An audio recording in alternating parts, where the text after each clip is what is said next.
ସମସ୍ତଙ୍କୁ ଶୁଭ ସକାଳ ପିଲାମାନେ। ସମସ୍ତେ କେମିତି ଅଛ? ଭଲରେ ଅଛ? ବହୁତ ବଢ଼ିଆ। ମୁଁ ମଧ୍ୟ ଭଲରେ ଅଛି। ଆଚ୍ଛା ପିଲାମାନେ, କହିଲ ଗତ ଦୁଇଟି ଭିଡ଼ିଓରେ ଆମେ କୋଉ ବିଷୟରେ ଆଲୋଚନା କରିଥିଲେ? ତମ ପଞ୍ଚମ ଶ୍ରେଣୀର ଭାଷା ମହକ ବିଷୟରେ ଆମେ ଆଲୋଚନା କରିଥିଲେ। ପ୍ରସଙ୍ଗଟି କ'ଣ ଥିଲା? ଗଛ କାହାଣୀ, ହଁ ନା ନାଇଁ? ଏବଂ ଆମେ କବିତାର ପ୍ରଥମ ପଦ୍ୟ ଏବଂ ଦ୍ୱିତୀୟ ପଦ୍ୟକୁ ଦୁଇଟି ଭିଡ଼ିଓ ମାଧ୍ୟମରେ ଆମେ ଆଲୋଚନା କରିଥିଲେ, ହଁ ନା ନାଇଁ? ତେବେ ଆସ ଆଜି ଆମେ ସେହି କବିତାର ଗଛ କାହାଣୀ କବିତାର ତୃତୀୟ ପଦ ବିଷୟରେ ଆମେ ପଢ଼ିବା, ବୁଝିବା ଏବଂ ମୁଁ ଆବୃତ୍ତି କରିବି, ତମେ ସମସ୍ତେ ମୋ ସହିତ କହିବ। ତାପରେ ଆମେ କବିତାକୁ ବୁଝିବା। ଠିକ୍ ଅଛି ପିଲେ? ହଉ ଆସ। ପିଲାମାନେ କହିଲ କ'ଣ ଦେଖିବାକୁ ପାଉଛ? ଗଛ ଉପରେ ପିଲାମାନେ ବସିଛନ୍ତି, ହଁ ନା ନାଇଁ? ଏବଂ ଫଳ ଖାଉଛନ୍ତି। କ'ଣ?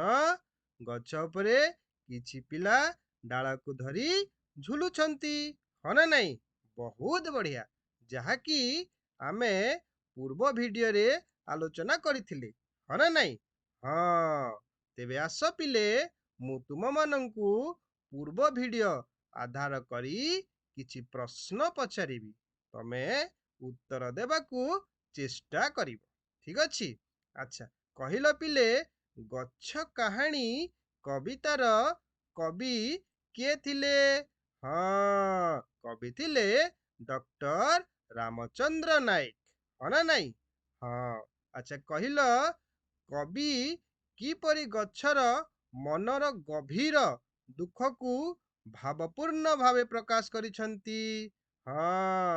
କବି ଏଠାରେ ମନର ଗଭୀର ଦୁଃଖ ଅନ୍ୟ କେହି ଜାଣିପାରନ୍ତି ନାହିଁ, ଏପରି ଭାବେ କବି ଗଛର ଅନ୍ତର୍ନିହିତ ବେଦନାକୁ ସୁନ୍ଦର ଭାବେ ପ୍ରକାଶ କରିଛନ୍ତି, ହଁ ନା ନାଇଁ? ବହୁତ ବଢ଼ିଆ। ଆଚ୍ଛା, ପୁଣି କହିଲ, ପରାଣ ମୋହର ଦୁଃଖରେ କିପରି ଜଳେ? କବି ଏଠାରେ କେଉଁ ଭାବନାକୁ ପ୍ରକାଶ କରିଛନ୍ତି? କବି ଏଠାରେ ପରାଣ ମୋହର ଦୁଃଖରେ କିପରି ଜଳେ କାବ୍ୟରେ କବି ଗଛର ମନର ଗଭୀର ଦୁଃଖ ଓ ବେଦନାର ଭାବନାକୁ ପ୍ରକାଶ କରିଛନ୍ତି, ଯାହାକି ଆମେ ପୂର୍ବ ଭିଡ଼ିଓରେ ଆଲୋଚନା କରିଥିଲେ। ତମେ ସମସ୍ତେ ବହୁତ ସୁନ୍ଦର ଭାବରେ ଉତ୍ତର ଦେଇଛ, ହଁ ନା ନାଇଁ? ସମସ୍ତଙ୍କ ପାଇଁ ଗୋଟିଏ ଜୋରଦାରରେ ତାଳି ହେଇଯାଉ, ହଁ ନା ନାଇଁ? ହଉ ଆସ ତେବେ ପିଲେ, ଆଜି ଆମେ ସେହି କବିତାର ତୃତୀୟ ପଦ୍ୟକୁ ପଢ଼ିବା ଏବଂ ବୁଝିବା ଏବଂ ସମସ୍ତେ ମୋ ସହିତ ଆବୃତ୍ତି କରିବ। ଠିକ୍ ଅଛି? ହଉ ଆସ। କ୍ଷୀର ନୁହେଁ ଏତ ଲତକ ଧାରାରେ, ନୟନୁ ଝରଇ ମୋର, ପରାଣ ବେଦନା ଦେଇଛି ବଖାଣି, ବାରାକେ ଶ୍ରବଣ କର। କେମିତି ଲାଗିଲା ପିଲେ? ଭଲ ଲାଗିଲା? କ'ଣ ଆଉ ଥରେ କହିବା? ହଉ ଠିକ୍ ଅଛି। କ୍ଷୀର ନୁହେଁ ଏତ ଲତକ ଧାରାରେ, ନୟନୁ ଝରଇ ମୋର, ପରାଣ ବେଦନା ଦେଉଛି ବଖାଣି, ବାରକେ ଶ୍ରବଣ କର। ଏପରି ଭାବରେ କବି ଗଛର ଦୁଃଖ କାହାଣୀ ପ୍ରକାଶ କରୁଛନ୍ତି, ହଁ ନା ନାଇଁ? ତେବେ ଆସ ସେହି କବିତାକୁ ଆମେ ଆବୃତ୍ତି କଲେ ବର୍ତ୍ତମାନ ବୁଝିବାକୁ ଚେଷ୍ଟା କରିବା। ଠିକ୍ ଅଛି? ହଉ ଆସ। ଆଚ୍ଛା, କହିଲ ପିଲେ, ଆମେ କବିତାର ତୃତୀୟ ପଦରେ କ'ଣ ଆବୃତ୍ତି କଲେ, ହଁ ନା ନାଇଁ? କ୍ଷୀର ନୁହେଁ ଏତ ଲତକ ଧାରାରେ, ନୟନରୁ ଝରଇ ମୋର। ୟାର ଅର୍ଥ କ'ଣ କହିଲ? ୟାର ଅର୍ଥ ହେଉଛି, କବି ଏଠାରେ କହିବାକୁ ଚାହୁଁଛନ୍ତି ଯେ ଗଛର ଆଖିରୁ ପଡ଼ୁଥିବା ଲୋତକ ଝରଣାକୁ କ୍ଷୀର ସହିତ ତୁଳନା କରୁଛନ୍ତି, ହଁ ନା ନାଇଁ?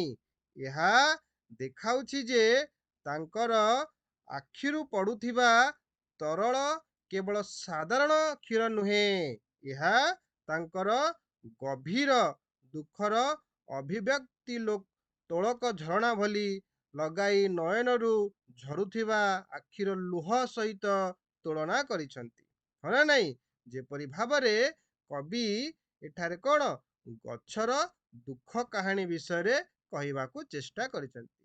ହଉ, ଆସ ତେବେ ଆହୁରି ସେହି କବିତାର ତୃତୀୟ ପଦର ଆଉ କିଛି ଅଂଶକୁ ବୁଝିବାକୁ ଚେଷ୍ଟା କରିବା, ଯାହାକି ପରାଣ ବେଦନା ଦେଉଛି ବଖାଣି ବାରକେ ଶ୍ରବଣ କର।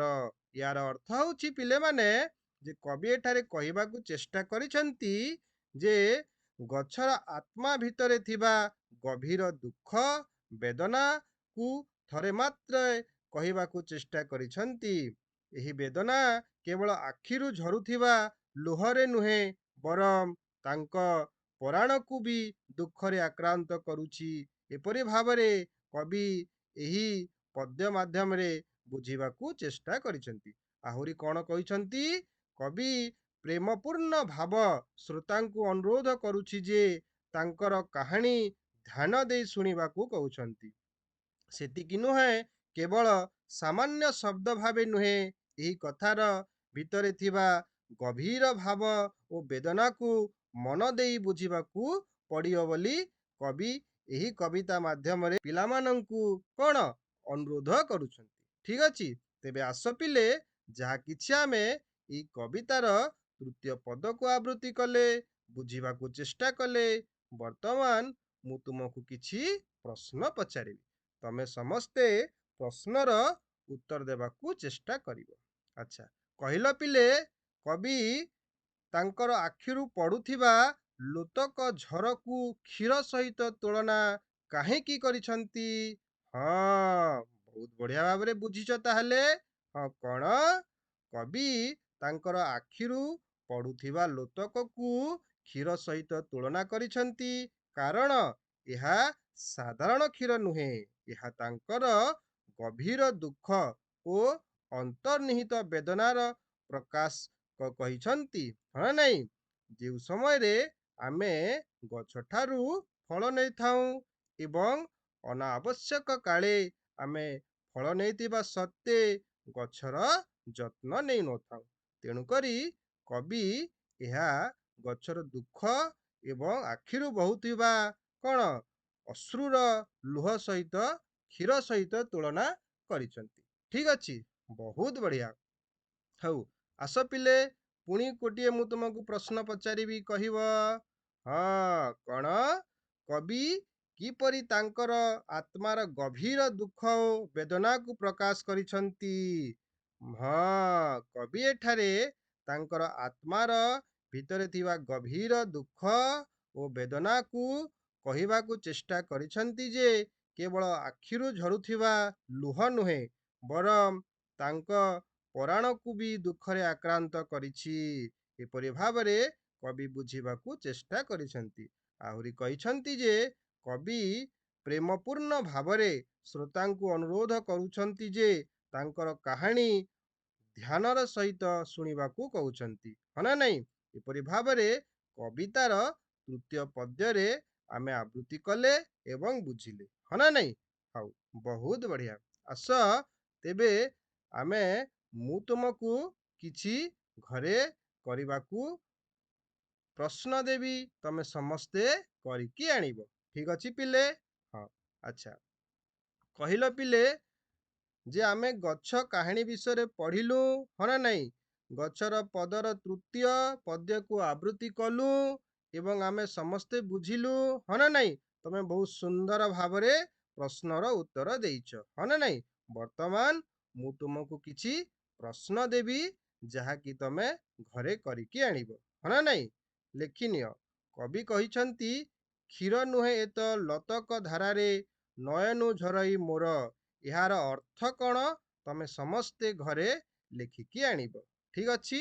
ହଉ, ଆହୁରି ଗୋଟିଏ ଲେଖିନିଅ ଯେ ପରାଣ ବେଦନା ଦେଉଛି ବଖାଣି ବାକ୍ୟରେ କବି କାହା କୋଉ ଭାବନାକୁ ଏଠି ତୁଳନା କରିଛନ୍ତି, ତମେ ସେଆ ବି ଲେଖିକି ଆଣିବ। ଠିକ ଅଛି ପିଲେ? ହଁ, ତ କହିଲ ସମସ୍ତଙ୍କୁ କେମିତି ଲାଗିଲା ଆଜିର ଭିଡିଓଟିଏ? ବହୁତ ବଢିଆ। ହଁ, ସମସ୍ତେ ବହୁତ ସୁନ୍ଦର ଭାବରେ ମୋ ସହିତ କବିତାର ଏହି ତୃତୀୟ ପଦ୍ୟକୁ ଆବୃତ୍ତି କଲ, ହଁ ନା ନାଇଁ?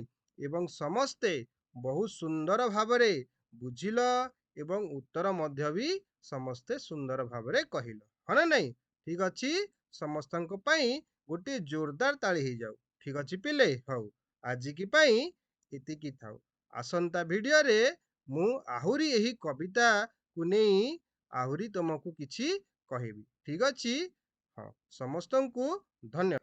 ଆଚ୍ଛା ପିଲାମାନେ, କହିଲ ଆଜିର ପାଠ କେମିତି ଲାଗିଲା ସମସ୍ତଙ୍କୁ? ଭଲ ଲାଗିଲା? କଣ ସବୁ ଆଜି ଆମେ ଆଲୋଚନା କଲେ? ହଁ, କବିତା କଣ ଥିଲା? ଗଛ କାହାଣୀ। କବିତାର କବି ଡକ୍ଟର ରାମଚନ୍ଦ୍ର ନାୟକ।